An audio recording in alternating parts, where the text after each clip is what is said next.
Good morning, Miss Cynthia. Good morning, Dr. Thamer. Thank you. It's 3 p.m. here in the Philippines.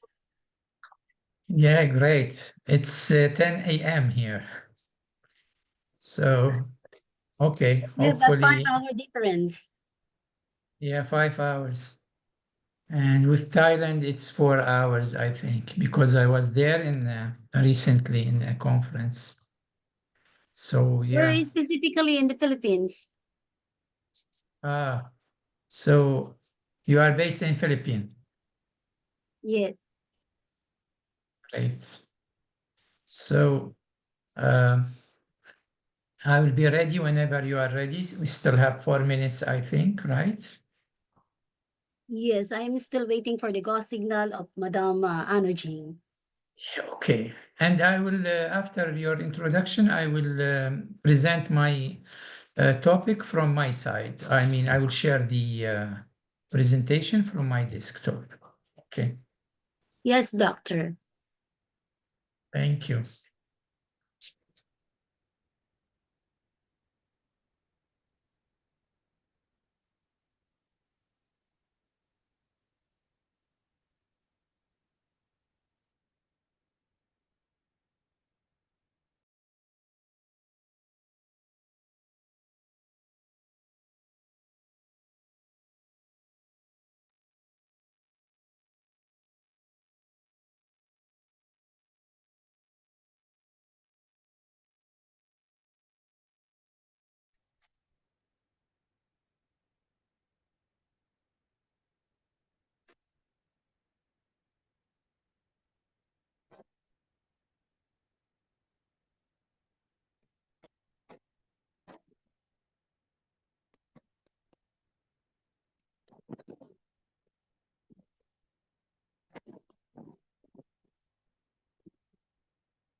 Okay, good afternoon, everybody. We are just waiting for a few more participants to join, and then we will start right away.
Good afternoon, everyone.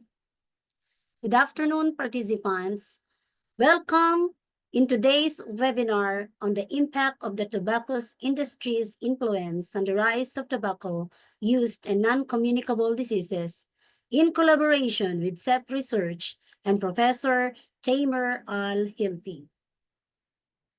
In this webinar, we will cover the historical influence of the tobacco industry on public health, how marketing strategies have contributed to the rise of tobacco use, the connection between tobacco use and non-communicable diseases like cancer, heart disease, and respiratory illnesses, and of course, the policy solutions to mitigate these impacts and improve public health outcomes.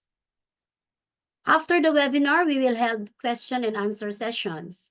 You can ask your questions to our speaker, Professor Thamer Al Hilfi. So may I request everyone to stay connected till the end, and we have a big announcement for you. I would request all the participants to mute their mic and only unmute it when you have questions for the speaker. Now let me introduce our speaker, Professor Thamer Al Hilfi. Dr. Thamer Al Hilfi is in public health and health profession education professor at the Madinat Al-Ilm University College in Iraq, where he has served since 2022. He is also the acting deputy scientific dean and chief editor of the Health and Sustainable Health Journal. Dr. Al Hilfi's distinguished career includes a United Nations Task Force Award for Non-Communicable Diseases in 2019 and nearly 3 years as a technical officer at World Health Organization's Eastern Mediterranean Regional Office. He has held key leadership roles in the national health initiatives, including the tobacco control, mental health support for displaced persons, and NCD programs in Iraq. As the head of the community and family medicine at the University of Baghdad, he pioneered Iraq's first postgraduate diploma in medical education. Dr. Al Hilfi has also contributed to global health efforts as Vice President of Iraq's Country Coordinated Mechanism and has been instrumental in health sector's modernization initiatives within Iraq. He is recognized for his expertise in medical education, quality assurance, and public health reforms. Ladies and gentlemen, participants, let us all welcome Professor Thamer Al Hilfi. Let us give him a digital round of applause.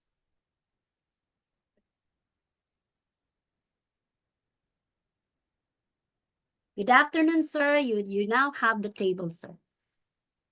Okay. Thank you very much, Ms. Cynthia, for the introduction, and thank for ZIP Research for the invitation and for organizing this webinar. And thanks to all participants for attending and hopefully to have a fruitful session with their contribution and participation. So I will present my topic here, and I hope everyone can see the presentation. Okay.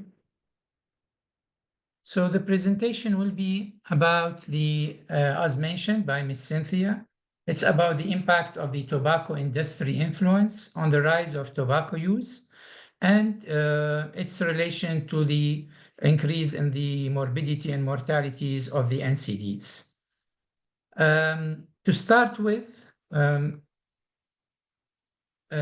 just to have the presentation outline, we will be focusing on the introduction and overview regarding the tobacco industry influence and having some snapshots on the tobacco industry strategies and talking in glimpse about the tobacco and non-communicable disease prevalence and the current situation in Iraq and the Eastern Mediterranean region mainly, and globally in general.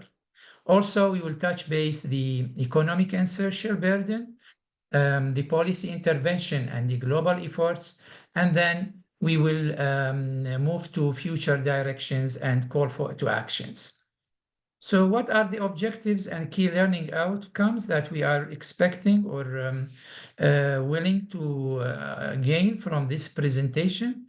Really is to trying to analyze the industry tactics, assess the public health impact, explore the policy manipulation, review the marketing of the industries, investigate the emerging products to our region, and discuss the countermeasures that we need to stress and focus on, and then moving on for call for action. So let us start with the introduction. As you may know, worldwide, around 50 million young teens from 13 to 15 years, they are either smoke cigarettes or use smokeless tobacco. And nearly 155 million youth from age of 15 to 24, they smoke already tobacco.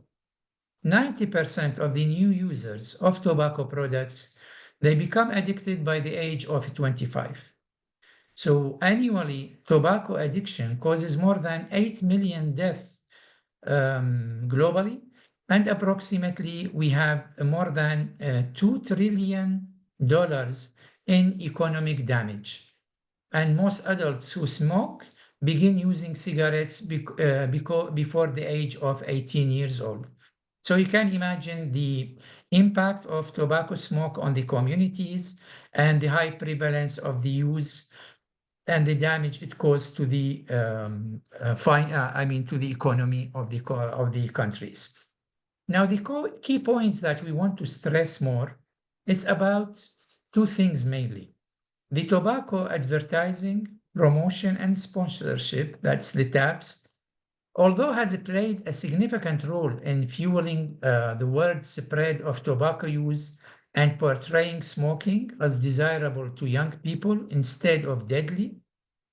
And while the World Health Organization Framework Convention on Tobacco Control, that is the FCTC, and global tobacco control regulations, although they have limited the ability of the tobacco industry to market its product, yet the transitional tobacco companies, that is the TTCs, they continue to develop strategies to appeal to young people to secure the future of their business.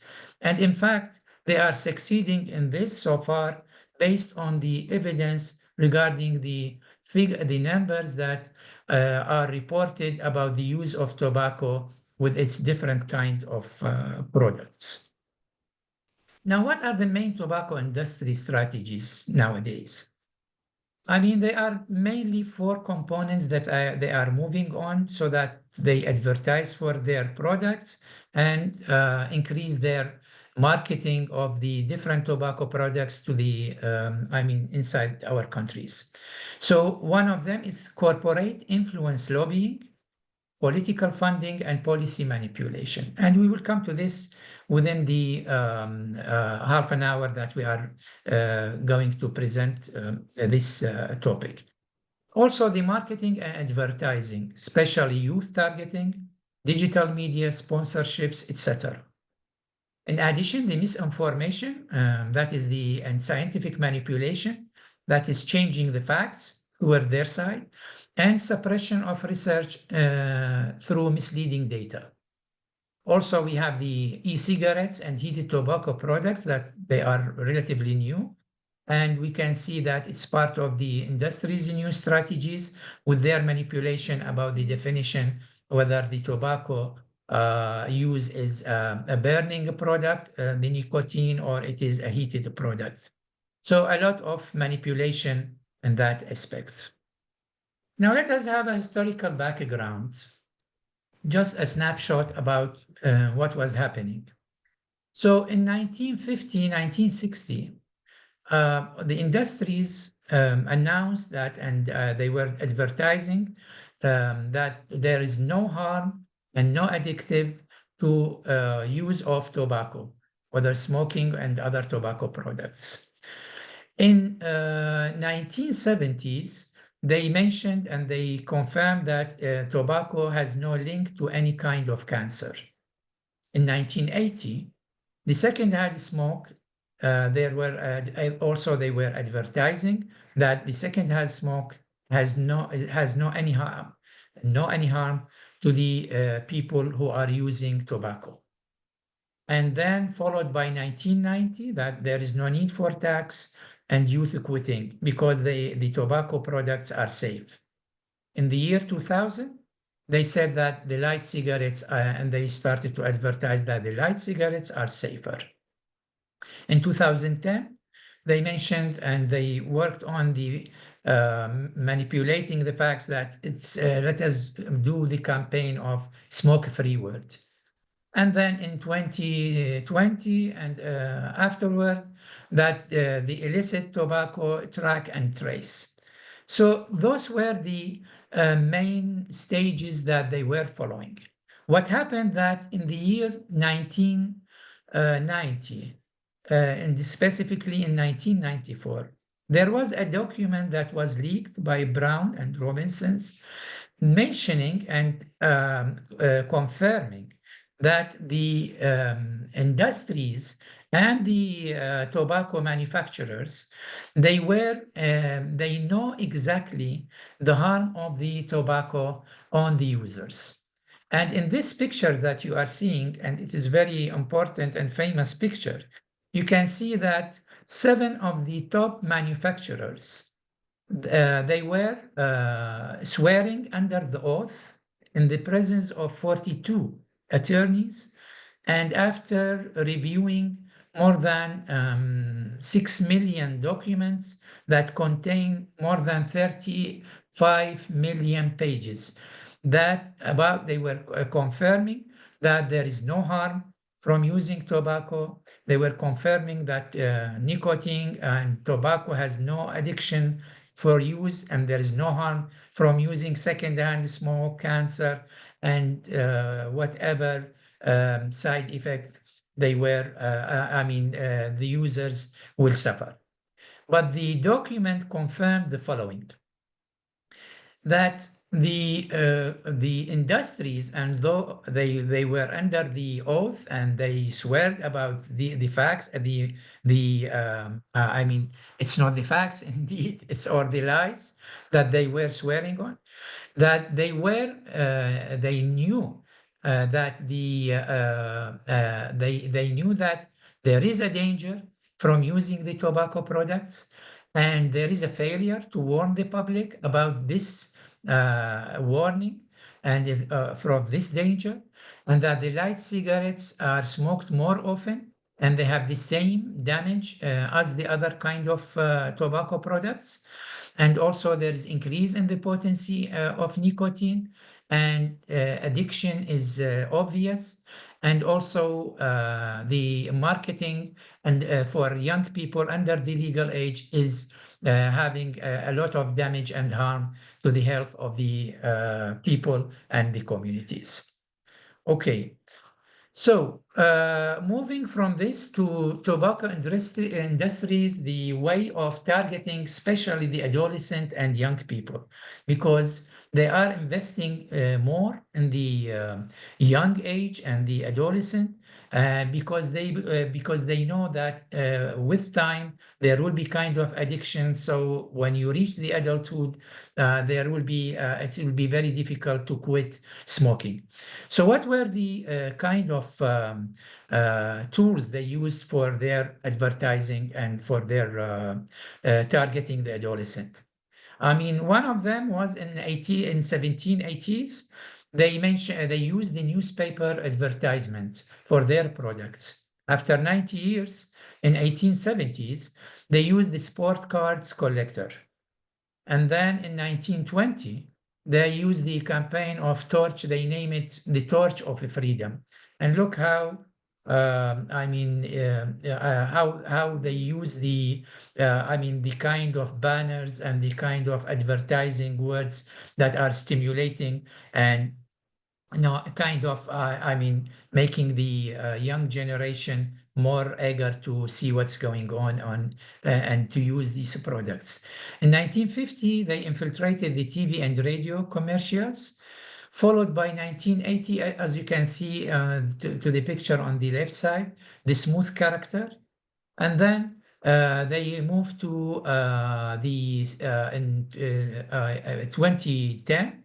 They said that don't be maybe, be Marlboro. And this is another kind of advertising. And then in 2020, they start the advertising and they move on with their, campaigns toward selecting all kinds of advertising so that to promote and make the young generation more eager to, use these tobacco products.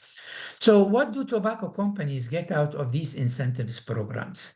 First, the tobacco companies use these programs to boost their public image.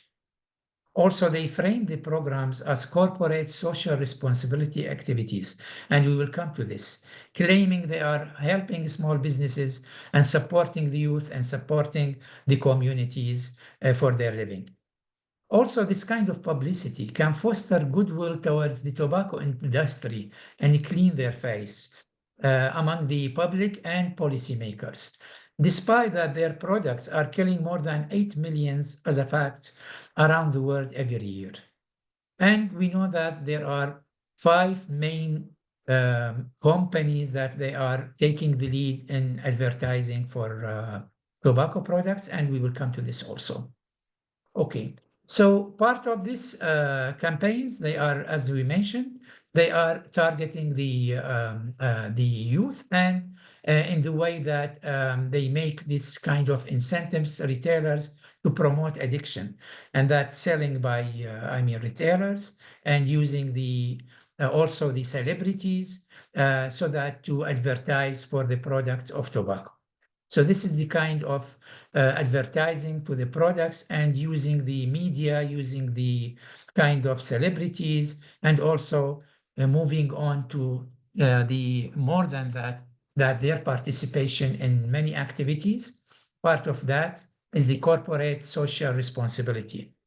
Some of the few examples in the globally and in our region, in Brazil as an example, PMI, that is the Philip Morris International. Of course, we have Philip Morris International, we have the British American Tobacco International, and we have the Japanese tobacco industry, and we have the Imperial brands that they were part of the PMI, and then they were separated to be, they have their own market. And of course, also we can add to that the Chinese national company for tobacco production. And although it is state-owned by the country China, nevertheless, they have a lot of influence in tobacco advertising and promotion.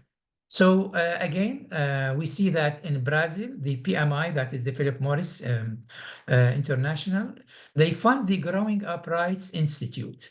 Also, they supported the Minister of Labor to provide apprenticeships and managing tobacco farms to students aged from 15 to 70s.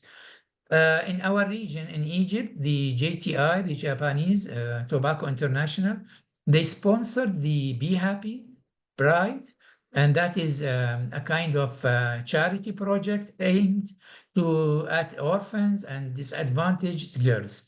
And they supported them on the hope that to clean up and to, give the public a good picture about their intentions and their, endeavor regarding the tobacco products they are producing. Also, the British American tobacco, they run the annual Battle of the Minds competition and has targeted university students. And this is very important. They are targeting the university students that are the young generation, those who are, with a high number in all communities, and then targeting them, especially in the low and mid-income countries. In Africa, it has been described as a strategy to shape its image and maintain its legitimacy in the public and commercial spheres. Okay, sponsorships, a lot of examples about that. We will not go through all, but I mean, I will take some examples as a snapshot. In 2024, the BAT and PMI, they invested $40 million in sponsoring McLaren and Ferrari teams. Why they are doing this?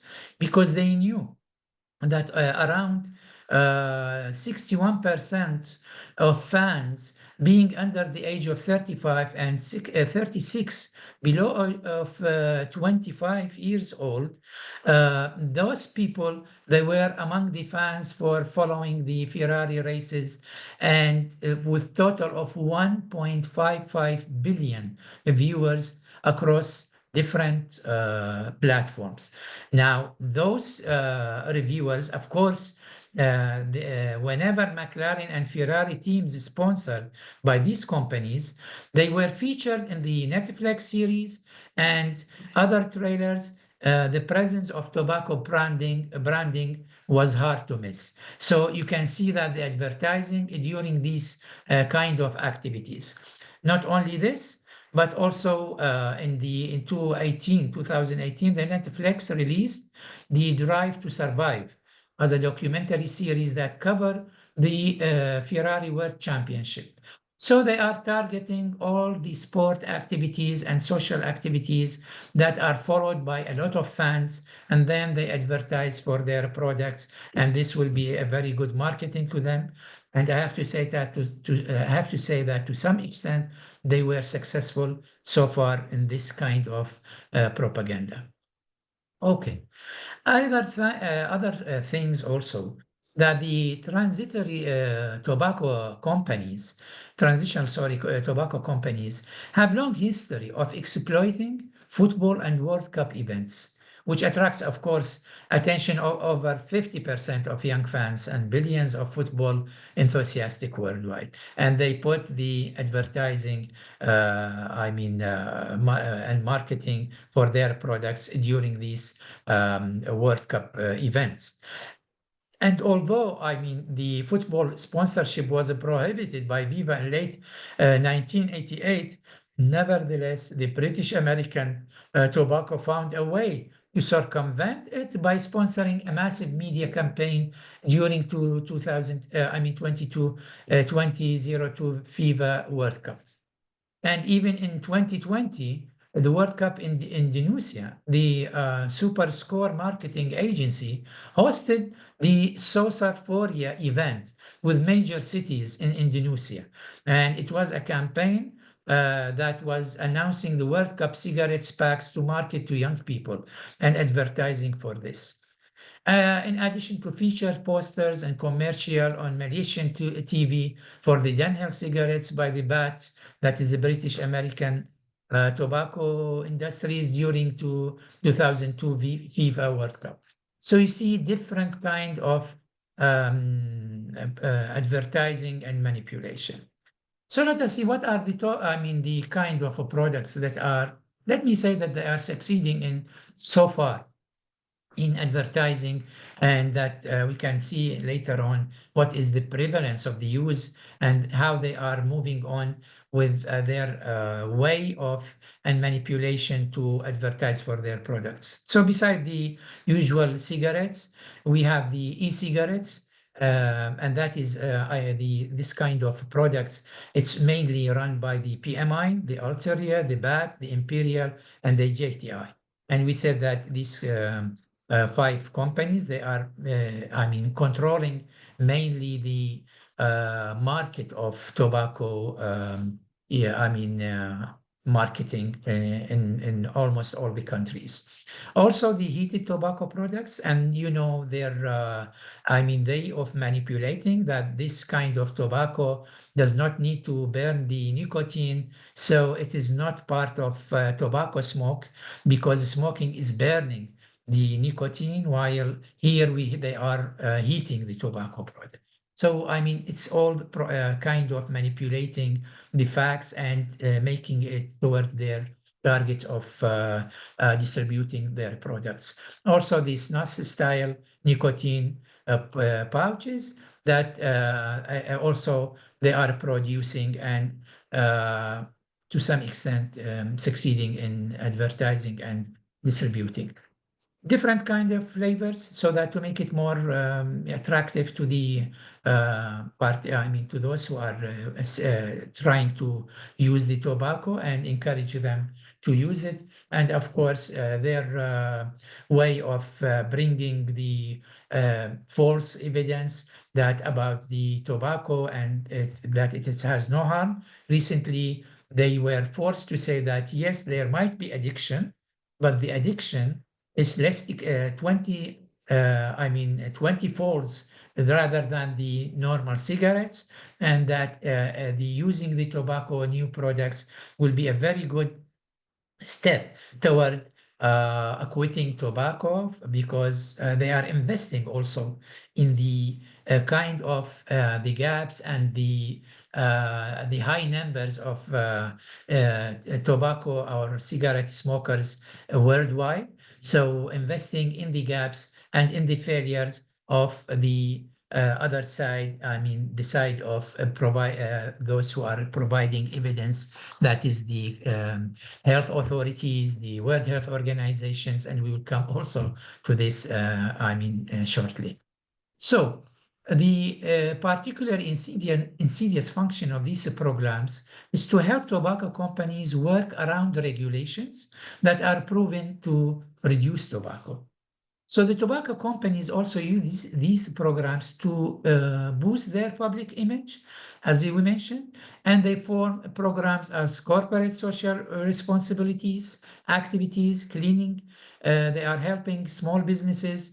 Also, this kind of publicity can foster goodwill toward the tobacco industry among public and policymakers, despite its harmful effects and the as we know, the 8 million people who die annually from using their products. Okay, so now let us move to the second part. Why we are focusing on tobacco and what is the impact on health of the communities, and what is the, the relying on evidence and on the numbers, why tobacco is very harmful. And if you look to this table, you find that, our region globally, we have 6 regions: the Afro, the Amro, the Imro, the Euro, the Sierra, and the Wipro. And our region, the Imro, you can see that in 2010, the prevalence of using tobacco from both sexes, it was about 19.6. In 2014, it was 20.6. And we were expecting by that time that in 2025, it will be 24.5. And if you see, if you compare it with all the regions, you see that the IMRO specifically has the highest number of tobacco use, both on male and female, and even on adolescent, and even using the kind of products of the e-cigarettes.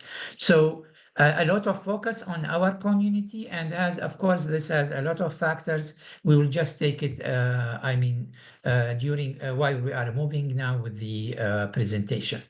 Okay, so let us see what was the other side doing.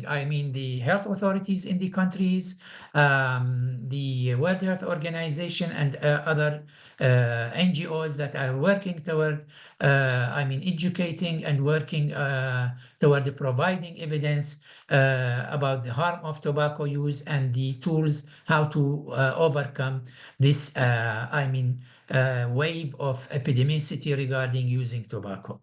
So the World Health Organization, the target in 2013, 20, and 2020, there was the prevention, the Global Action Plan for the Prevention and Control of NCDs, the Non-Communicable Disease, that was planned to be from 2013 to 2020. And the target was that to reduce 30% relatively reduction in tobacco use by 2025. And I don't want to spend more time, but just to say that this didn't happen. On the contrary, I mean, yes, there are many countries that succeeded and many regions to reduce that, I mean, to the best. But in our region and other regions, especially those who are high mid-income countries and mid-low income countries, really, the figures are, I mean, creating panic because it is on the rise. And in the best situation, they are pending on figures that are related to previous years. Also, this target was adopted, as we mentioned, and this it is aligned with the broader goal of reducing, of course, the premature mortality. So what was this intention? What was these topics that we were focusing on? Let me say that also that by the year 2019, and after, I mean, knowing and I mean, relying on facts and evidence, and that the numbers of tobacco users is still on the rise, and it was really giving the evidence that in spite of all the work and the, I mean, activities that were done, but still working toward reducing the tobacco use and trying to reach the sustainable development goals by year 2030 will be a very difficult task to achieve if we continue to move on the same pace of I mean, of this increase in tobacco use. So in 2019, they came with the agenda that let us move toward reducing the and accelerating the process to achieve the sustainable development goals, ensuring that reinforcing the achievement of the goals or the implementing the targets, relying on the indicators to make sure that, I mean, we speed up the process till 2025 so that then we can move on from 2025 to 2030 with more calm and with more confidence that we are reaching the targets of, I mean, having the implementing the global targets, mainly the global target 3, of course, that is related to good health and well-being, and specifically the target 3.4, that by 2030, we reduce by 1/3 the premature mortality from NCDs. And the target 3A, that is strengthening the implementation of the WHO FCTC. Again, a lot of work has been done, a lot of resources has been spent, whether human resources, whether financial resources, a lot of guidelines, a lot of policies, regulations, guidelines were, I mean, published and implemented. Nevertheless, we can see now the figures, and we can decide whether we did succeed or unfortunately we are not succeeding so far in I mean reaching our targets in that purpose. Okay, so what was the SDG acceleration plan in 2019? That by this year, 2025, that is, we spent 6 years now, that ending the tobacco use and NCDs through strengthening the WHO Empower policies. And you know, Empower is the monitoring, prevention, offer help, warning, and I mean, enhancing the taxes and others. And this is one that the countries that they were requested to implement, that is the Empower strategy. Also, the health system strengthening through expanding the universal health coverage, the UHC. The climate action and the clean energy, that is accelerating the policies on carbon neutrality, and the digital transformation, enhancing data-driven decision making for SDGs monitoring. So the focus during the last 6 years was to reduce and to focus on implementing and at least 30% reducing the tobacco prevalence and the tobacco use among the countries. Some countries in some regions, they, let me say, succeeded to some extent, but for sure, our region and many other regions, especially those who are on mid and low income countries, I have to say that on evidence, they failed. So why we are focusing on tobacco mainly? If you look to this table, we have 4 main chronic diseases, that is non-communicable diseases: heart disease, diabetes, cancer, and chronic lung disease. You can see that the tobacco use as a risk factor is contributing to all these. So tobacco use is the major risk factor for having all these diseases and affecting the communities, affecting the population of the communities, and bringing this damage to the health and this burden on the morbidity and mortality, in addition to the economic burden on the countries. Otherwise, there are other factors, of course, the unhealthy diet, physical harmful use, but it's not like the tobacco, which is contributing to all these diseases. Okay, so just a snapshot so that, not to take much time, what is the, mechanism of the tobacco in harming the people who are using the tobacco products? One of them is the oxidative stress inflammation.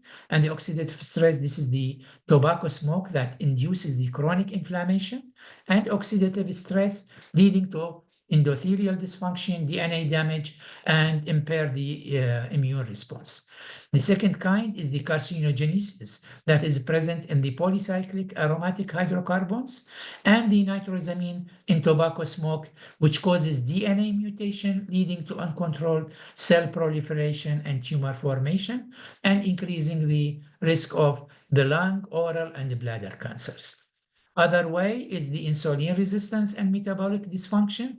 That is the nicotine, how it disrupts the glucose metabolism and promoting insulin resistance, etc. The cardiovascular damage through the carbon monoxide, that is reducing the oxygen transport, while nicotine increases the heart rate and the blood pressure. So this will accelerate the hypertension, will lead to atherosclerosis, and raising the risk of heart attacks and stroke.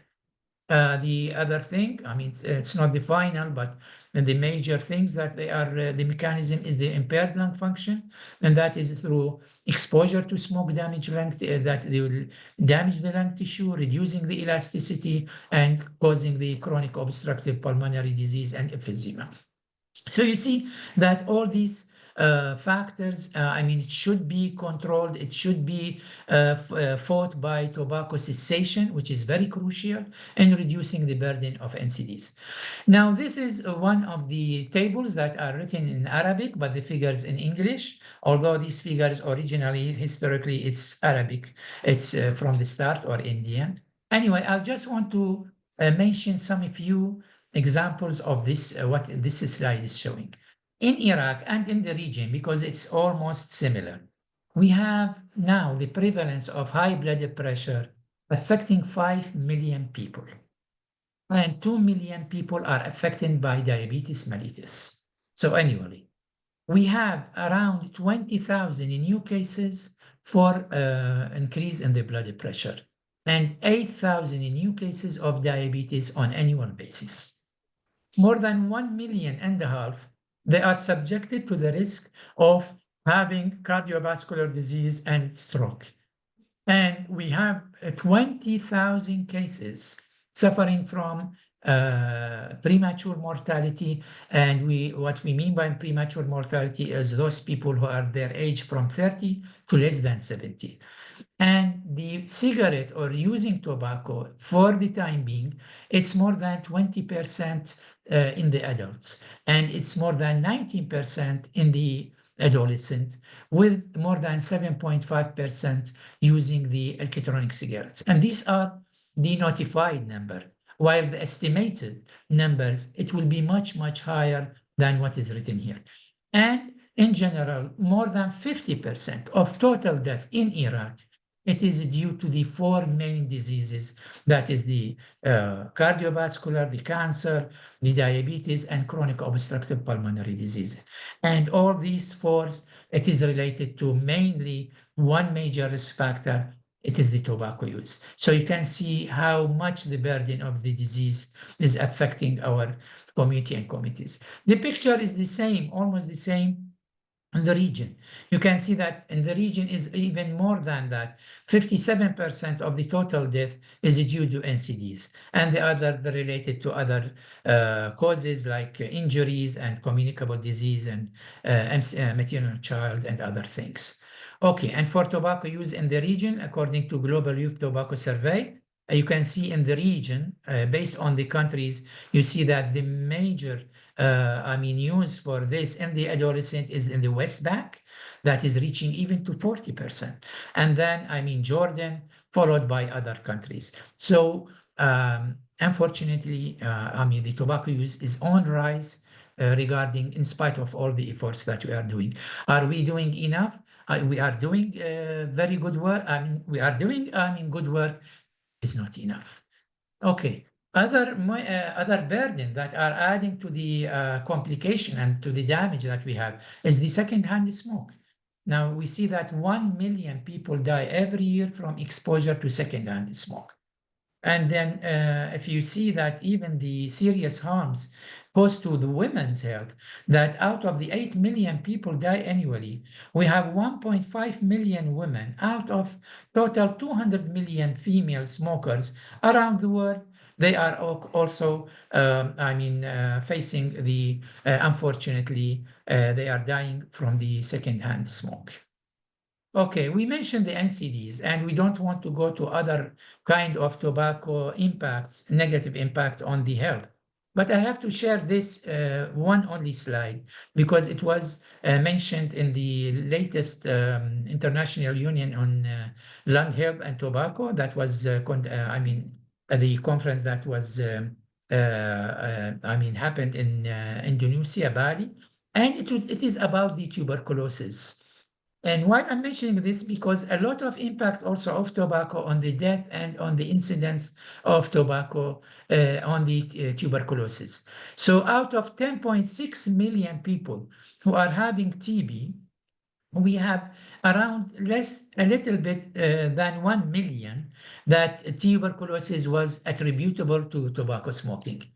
And out of 1.3 million of the death caused by tuberculosis, you can see that 16% of death, it was attributable to tobacco use. So this is really, very, very horrible and very panic numbers that are happening.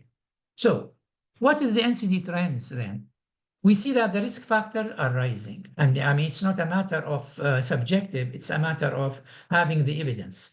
And action is uneven and has major gaps. A lot of work is done. But if you compare what we are doing and the resources that we are using in comparison to the achievement and to the evidence of the numbers, we can see that we are still in the best situation pending, but unfortunately, we are even losing a lot of steps, and that the tobacco industries, they are preceding us with many steps. The magnitude is also progressively increasing. Health systems are already overwhelmed in many countries, and the commitment is not always translated into sustainable and effective action. You cannot blame one part. It's all, the blame can be contributed to all. The country's commitment, the health organizations with the NGOs through their accomplishment and achievement. Without any compliment, so far, we are not winners for this fight. Okay, so I don't want to take all the time, so that to give some time for a question and answer. So just to mention in a glimpse that there are direct and indirect costs for this tobacco use. It will be also affecting the productivity. It has burden on the health system and also on the environmental impact. And those financial, especially, they have through the direct costs, through the healthcare costs, productivity losses, and also the environmental, the taxes, the illicit tobacco trade, and the total economic burden on tobacco. Let me say just this. The IMRO reports tobacco causes 11% of death in IMRO in general. And if you compare it to total death, annual healthcare costs around $2 billion, with disease like COPD and cancer driving expenses. Iran, as an example, they are spending 1.5 billion yearly on tobacco-related healthcare. Productivity losses, also tobacco-related illnesses, that is the DALYs, and this is the disability adjusted life per years, the productivity, how much we are losing from these health-related illnesses. Now, Iraq is really, I mean, it's, interesting figures. We have Iraq, we are spending 3 billion Iraqi dinar daily on tobacco products, according to a study that is done officially in the Ministry of Planning. That is, if I convert it to dollars, it will be $1.2 billion, $1.2 billion annually Iraq is spending on tobacco products. So what are our future direction and call for action? We have to deal with the challenges in the implementing policies and to deal with the political barriers, because the influence on tobacco industries on political side is high, and they are managing to, having gaps and investing in the gaps and influencing the decisions that are supposed to be coming from the countries. And also we have to move toward advocacy, health intervention, and direction. One of the tools that we have to move on in a study done, and it was shared during the International Union conference in Bali, that they found that on average, the countries and especially the young age group and the young adults, they spend around 7 hours 38 minutes on the internet, looking at the social media and all kind of social media. So there was and there is a high request that we should invest in in that time spent by the youth and by the young generation, so that we advertise in a more active way, looking outside the box, looking for more innovative ways, distributing the fact sheets and the evidence on a continuous base, so that all the people, all the generations, they have all these facts in front of them, and also investing in the conferences, not to meet and not to spend money unwisely, but we have to find a balance between what we are spending and what we are achieving for the sake of this target. Okay, finally, I have to say some appreciation for our university. Now we are in collaboration with other universities in the region.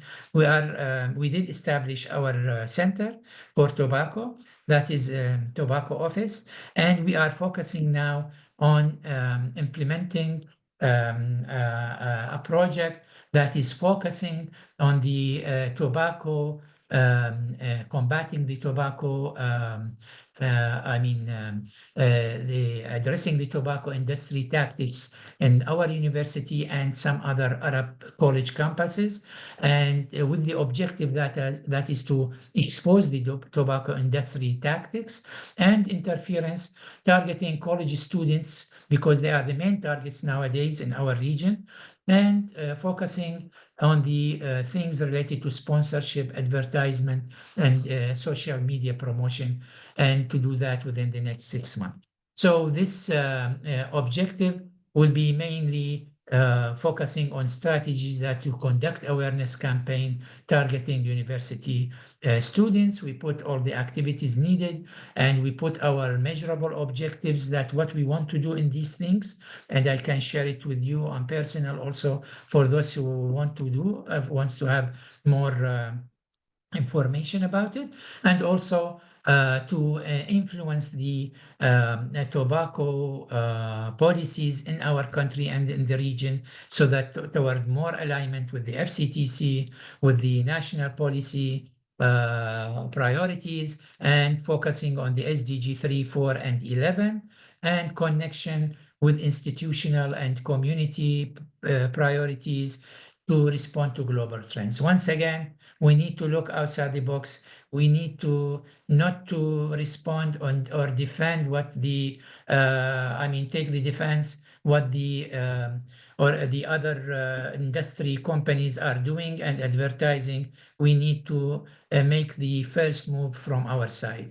And of course, rules and responsibilities through partnership and sharing evidence and continuing exposing tobacco industry tactics, all will be a part of our campaign to deal with the high rise of tobacco use in our college students. The final tips is also to focus on all the, not to leave anything, the FCTC, the plain packaging, tobacco taxation, smoke-free policies, cessation programs, but we have to look outside the box. We have to find another way, not to stick to the bureaucratic way, not to stick to compliments, and we have to think more objectively how to move on with this thing. Last slide. I have to say that tobacco industry's influence and interference is still identified as single greatest impediment to progress in reducing tobacco use. And thank you very much. And back to you, Ms. Cynthia, for your action. Thank you. Okay, thank you so much, Dr. Thamer, for your insightful and informative presentation on the prevention and control of non-communicable diseases. Your expertise on the topic and passion for reducing the burden of NCDs are truly commendable. We appreciate your emphasis on the importance of addressing tobacco use as a key risk factor for NCDs. Thank you so much, Dr. Thamer. So we will now proceed to our question and a Q&A session. Okay, participants may drop their question in the chat box, or you can directly ask our speaker. I can see Ahlam bin Break raising her hands. Okay. First of all, thank you, Dr. Thamer.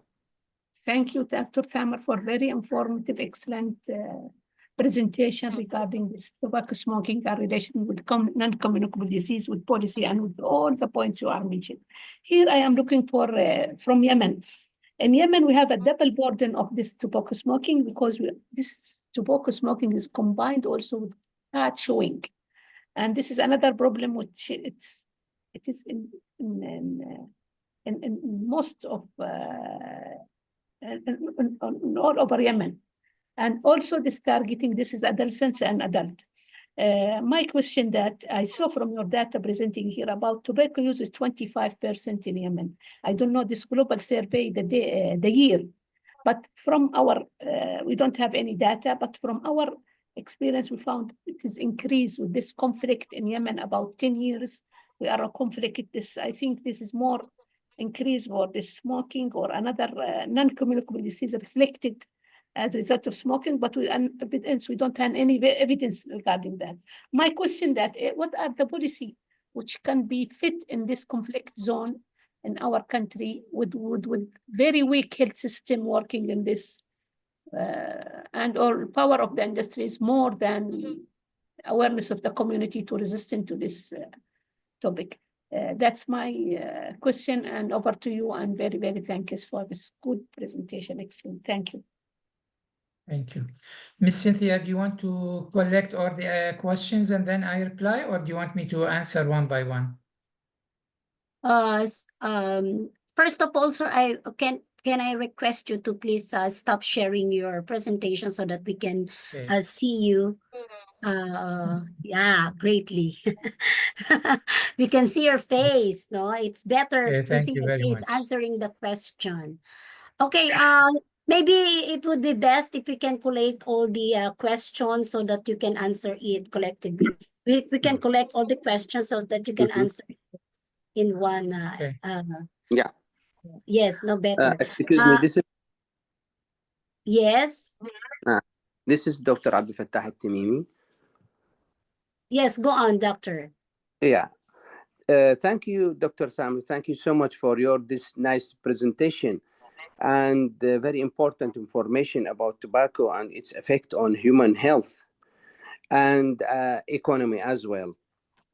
I wonder if you can kindly declare the relationship between the smoking cigarettes and human fertility, because the content of cadmium and lead in tobacco is mentioned on many studies, which accumulate in the body and the tissue, and can affect the hormonal level and the body, and accumulate in the tissue, which is especially in the main affect the spermatogenesis.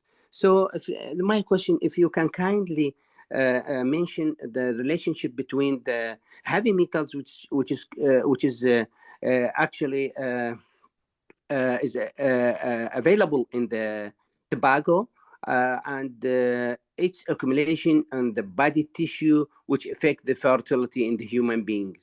And again, thank you so much for your nice presentation and very nice information about tobacco and the effect on economy and health, human being health.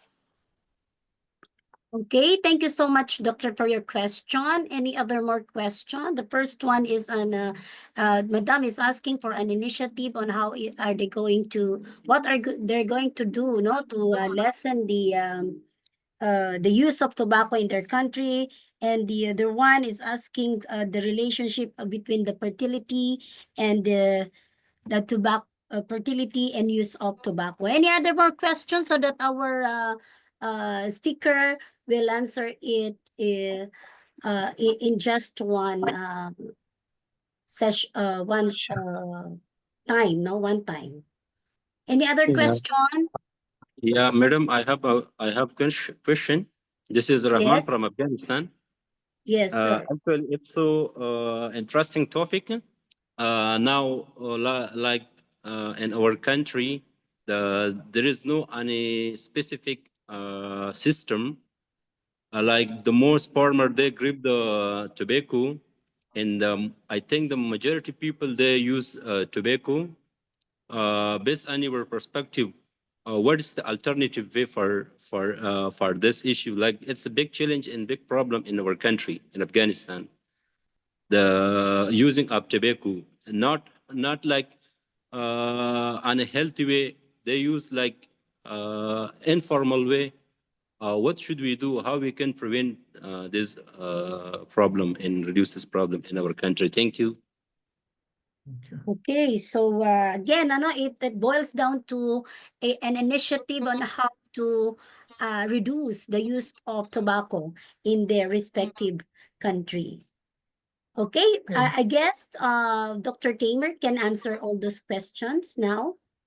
I can, okay, but I can see also Dr. Tagreed. I mean, she's writing on the chat about what are the proper tactics to reduce tobacco.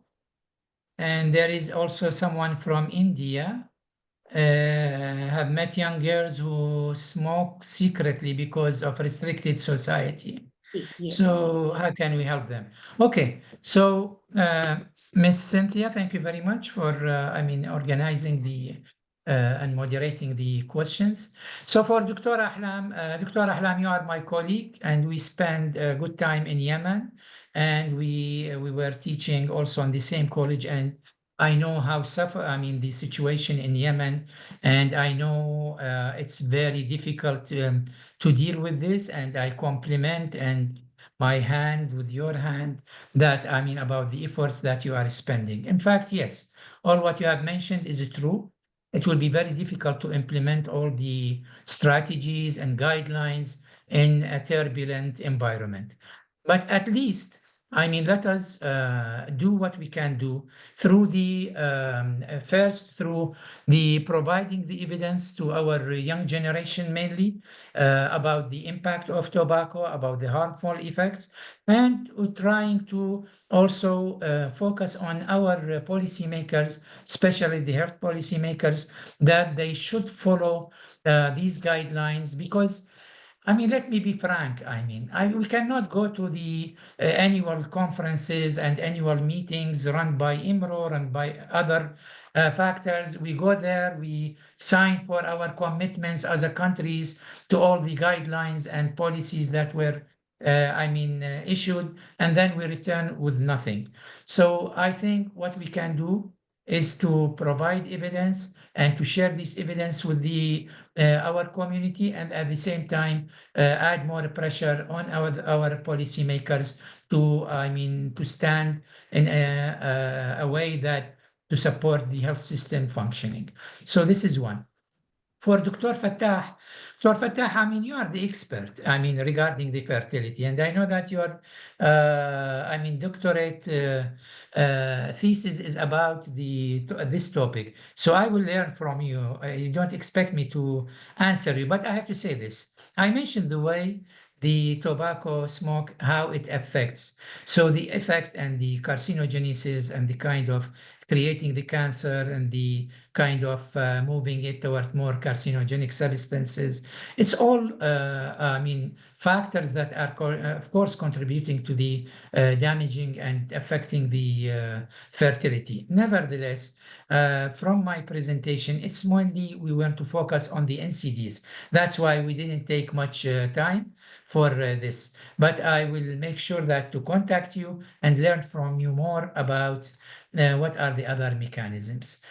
For Rahman and maybe for Tagreed. But for Rahman, yes, colleague, what can you do? In situations like this, again, you use your power of knowledge. And from wherever you are working, you have to at least share with others the facts that are related. It's a big burden, and the death is, stalling very high. So we have to do something about it.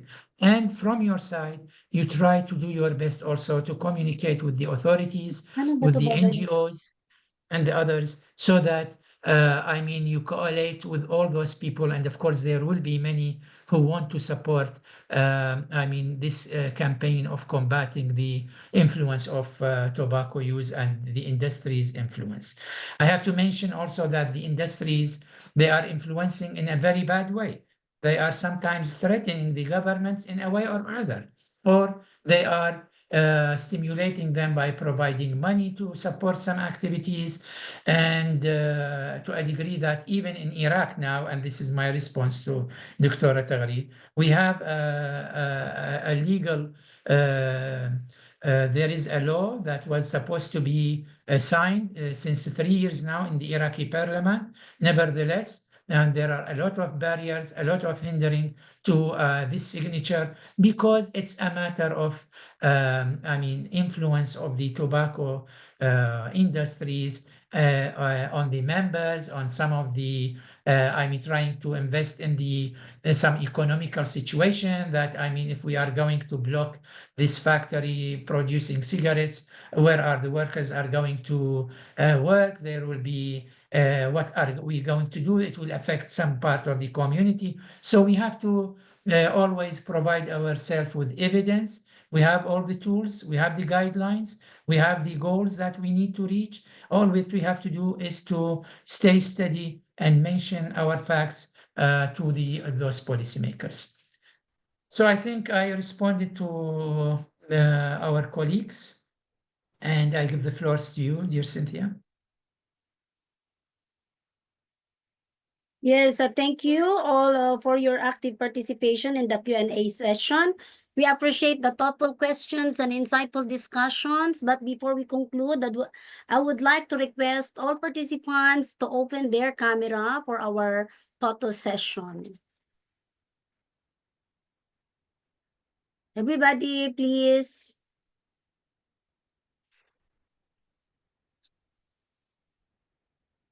Okay.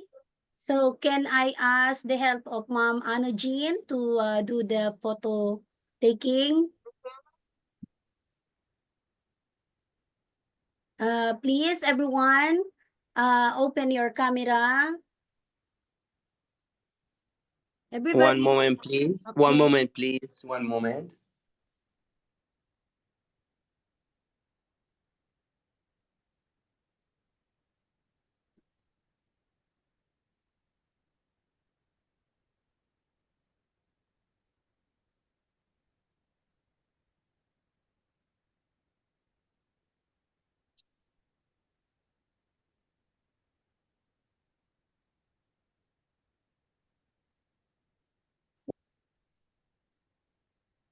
So sorry for delay.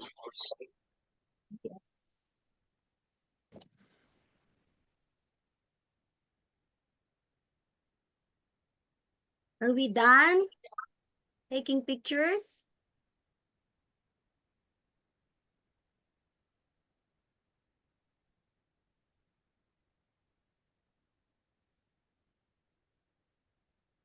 Okay, so thank you so much. And now we will move on to the announcement, no? The announcement is that we're going to have an upcoming international conference on applied science, engineering, and management on April 2nd and 3rd, 2025 in Vietnam. The other one is another international conference on sustainable tourism and hospitality management on April 24, 25, 2025 in Bangkok, Thailand. To join the conferences, you can now visit the website shared in the chat box. Okay, so now we're going to end today's session. Thank you all participants and to our speaker, Professor Thamer Al Hilfi, for joining today's webinar. The webinar video will be posted in SEP Research YouTube channel. Certificates will be mailed to all registered participants. Have a good day, everyone. Thank you so much, Dr. Thank Thamer. you. Thank you. Thank Have a you, good day Madam. also Thank for you. Thank you. you so much. Thank you very Thank much. you. Thank you.